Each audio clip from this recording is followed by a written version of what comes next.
నమస్తే, welcome to Suman TV. నేను మీ విష్ణు. ప్రస్తుతంతో పాటు stock market analyst and petroleum engineer think equity Raghavendra గారు ప్రస్తుతంతో పాటు ఉన్నారు. సో వారితో మాట్లాడదాం. నమస్తే రాఘవేంద్ర గారు. నమస్తే విష్ణు గారు. ఎలా ఉన్నారు? నేను చాలా బాగున్నానండి. బాగున్నారా? బాగున్నానండి. రాఘవేంద్ర గారు, అదేవిధంగా ఈ స్టాక్ సెలక్షన్కి సంబంధించి మీ అప్రోచ్ ఎలా ఉంటుంది? ఏ పారామీటర్స్ని బేస్ చేసుకొని మీరు ఒక స్టాక్ని సెలెక్ట్ చేసుకుంటారు? వెరీ గుడ్ క్వశ్చన్ అండి. రిటైల్ ట్రేడర్స్ జనరల్లీ సెలక్షన్ పైన ఎక్కువ ఫోకస్ చేయరు. ఏదో ప్రైస్ బ్రేక్అవుట్ అని, వాల్యూమ్ అని ఇలా వెళ్తూ ఉంటారు. సో మీ క్వశ్చన్ వాళ్ళందరికీ చాలా ఉపయోగపడుతుంది. నేను మెయిన్గా ఫోకస్ చేసేది comparative relative strength sir. Comparative relative స్ట్రెంగ్త్ని యూస్ చేస్తే మనం సెలెక్ట్ చేసుకున్న స్టాక్ స్ట్రాంగ్గా ఉందా లేదా అనేది తెలుస్తుంది. ఓకే.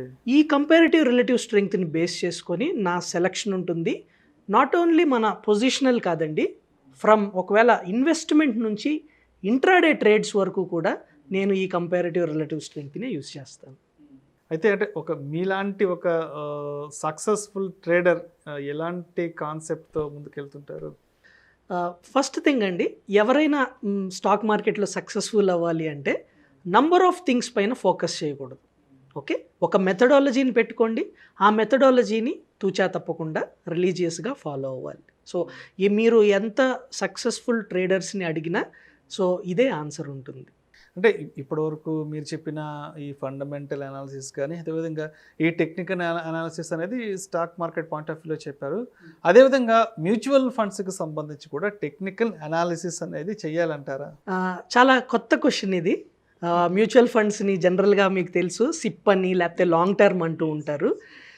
డెఫినెట్లీ విష్ణు గారు, మ్యూచువల్ ఫండ్స్ని మనం టెక్నికల్ అనాలిసిస్లో కూడా యూజ్ చేయొచ్చు. ఓకే, సో నేను మీకు చూపిస్తాను. అంటే దీని ప్రకారంగా మీతో నాతో చాలామంది అగ్రీ చేయలేకపోవచ్చు, అగ్రీ అవ్వకపోవచ్చు. కానీ నేను మీకు ఒక బుక్లో ఉన్న కటింగ్ నేను మీకు చూపిస్తానండి. ఓకే, సో ఈ కటింగ్ నేను థామస్ డార్జీ అండి, పాయింట్ అండ్ ఫిగర్ అని ఆయన బుక్ రాశారు. ఆయన ఫాలోవర్ నేను. ఆయనే మనకి రిలేటివ్ స్ట్రెంగ్త్ గురించి ఆయన దగ్గరే నేను ఆ బుక్లో నుంచే నేర్చుకున్నాను రిలేటివ్ స్ట్రెంగ్త్ గురించి. సో ఆ బుక్లో ఉన్న ఒక కొటేషన్ చూడండి. ఇక్కడ మీకు అండర్లైన్ చేసింది కనిపిస్తుంది కదండి. In 1997 we began to develop database of mutual fund charts. ఇవాళ 16,000 మ్యూచువల్ ఫండ్ చార్ట్స్ ఉన్నాయి. మెనీ ఇన్వెస్టర్స్ అనేవాళ్ళు మనకి అగ్రీ చేయరు మ్యూచువల్ ఫండ్స్లో కూడా టెక్నికల్ అనాలిసిస్ యూస్ చేయొచ్చా అనేది ఆయన ఈ బుక్లో చెప్పారండి.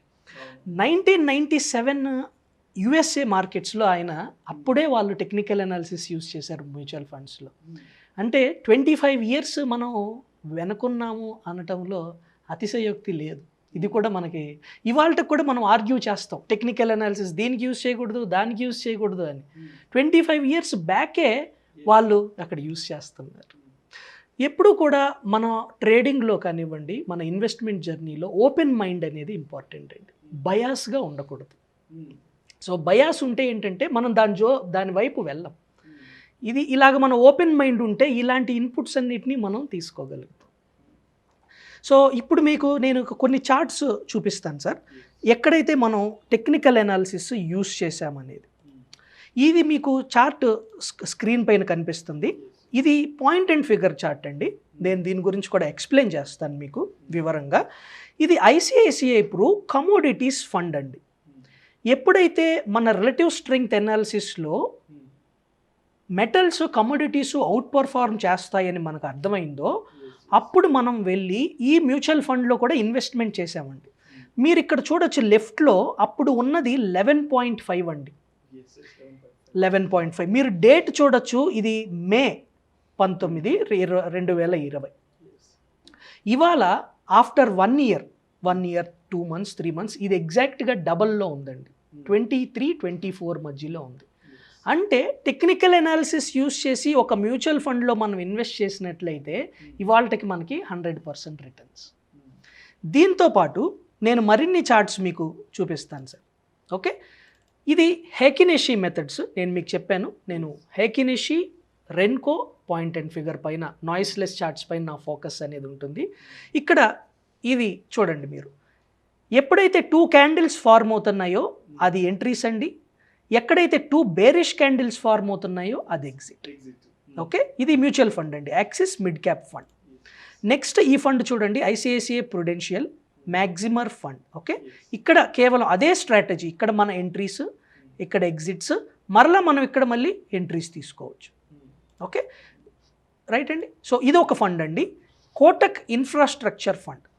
ఇక్కడ చూడండి 2 బుల్లిష్ గ్రీన్ క్యాండిల్స్ ఎప్పుడైతే ఫార్మ్ అయినాయో అక్కడ మనం ఎంట్రీస్ తీసుకుంటున్నాం, 2 రెడ్ క్యాండిల్స్ ఎక్కడైతే ఫార్మ్ అవుతున్నాయో ఎగ్జిట్ తీసుకుంటున్నాం, మరలా ఇక్కడ ఎంట్రీస్ అండి, మరలా ఇక్కడ ఎగ్జిట్స్ అండి, మరలా ఇక్కడ ఎంట్రీస్.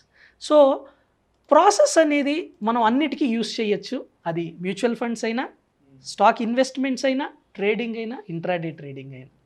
విష్ణు గారు, ఇంతకుముందు మనం చూసాము 11.5 దగ్గర ఐసిఐసిఐ ప్రూ కమోడిటీ ఫండ్ ట్రేడ్ అవుతుంది మనం ట్రేడ్స్ తీసుకున్నప్పుడు. ఇవాళ దాని పరిస్థితి ఏంటి?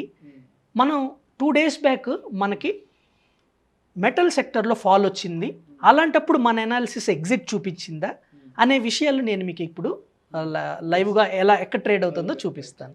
రైట్ అండి. సో ఇక్కడ మీకు స్క్రీన్ పైన నేను ఈ చార్ట్ని ప్రజెంట్ చేస్తాను సార్, ఐసిఐసిఐ ప్రూ కమోడిటీస్. సో మనందరికీ వ్యూవర్స్ అందరికీ ఐడియా ఉండే ఉంటుంది, మనం డైరెక్ట్ ప్లాన్స్ తీసుకోవాలి. రైట్ అండి. అండ్ ఇక్కడ సెట్టింగ్స్ ప్రకారం నేను మీకు చూపిస్తాను సార్. ఇప్పుడు మీకు లెఫ్ట్ సైడ్ కార్నర్లో మీరు కనుక చూసినట్లయితే 24.19 ఉంది, మీకు కనిపించిందా అండి? 24.19. ఇంతకుముందు మనం చూసింది 11 దగ్గర. సో ఎగ్జాక్ట్లీ 1.5 yearలో మనకి 1 year 3 monthsలో మనకి 100% రిటర్న్స్ ఇచ్చింది. రైట్, చూడండి ఇక్కడ నెంబర్ ఆఫ్ టైమ్స్ నేను మీకు, మనం 11 దగ్గర ఉన్నది ఈ ఏరియా. సో అక్కడి నుంచి కూడా మీరు చూడండి ఎవ్రీ టైం మనకి ఇంకొక ఆపర్చునిటీ ప్రొవైడ్ చేస్తూనే వెళ్తుంది. ఎస్, 24 రీచ్ అయింది. ఇక్కడ మీకు కర్సర్ ఎక్కడైతే కనపడుతుందో ఇది మనకి సెల్ సిగ్నల్ అండి. బట్ ఆ సెల్ సిగ్నల్ మనకి బిలో మూవింగ్ యావరేజ్ వెళ్తే మనం అది అని ఎగ్జిక్యూట్ చేయొచ్చు. సో మొన్నటి మార్కెట్ ఫాల్లో కూడా ఇక్కడ మనకి 5.5% మనకి మెటల్స్ ఫాల్ అయినప్పుడు కూడా మనకి ఇక్కడ ఎగ్జిట్ అనేది రాలేదు. సో బ్యూటిఫుల్లీ ఏ సిస్టమ్ని మీరు యూస్ చేసినా అన్ని దాంట్లోకి మీరు దాన్ని యూస్ చేయొచ్చండి, అదే నేను ఫాలో అయ్యేది. ఇక్కడ ఒక విషయం చెప్తాను విష్ణు గారు, ఇంట్రాడేకి ఒక స్ట్రాటజీ నేర్చుకొని, ఓకే, ఆప్షన్స్కి ఒక స్ట్రాటజీ, ఆప్షన్ సెల్లింగ్కి ఒక స్ట్రాటజీ, ఇన్వెస్ట్మెంట్కి ఒక స్ట్రాటజీ, ఇలా కాదు, ఒక్కటే స్ట్రాటజీని చిన్న చిన్న మార్పులు చేసుకుంటూ అన్నిటికీ యూస్ చేయగలిగితే మనకి స్ట్రెంగ్త్ వస్తుంది, పట్టు లభిస్తుంది. ఏ మార్కెట్ సిచ్యువేషన్లో ఏం చేయాలి అనేది మనకి రోడ్ మ్యాప్ క్లియర్గా ఉంటుంది. థ్యాంక్ యూ అండి, థ్యాంక్ యూ సో మచ్. ఎందుకంటే చార్ట్స్ అంతా కూడా చాలా రియల్ టైమ్గా లైవ్లీగా ప్రతి ఒక్కటి ల్యాప్టాప్లో ఎక్స్ప్లెయిన్ చేశారు సార్. థ్యాంక్ యూ అండి, thank you so much Raghavendra garu. Thank you Vishnu గారు.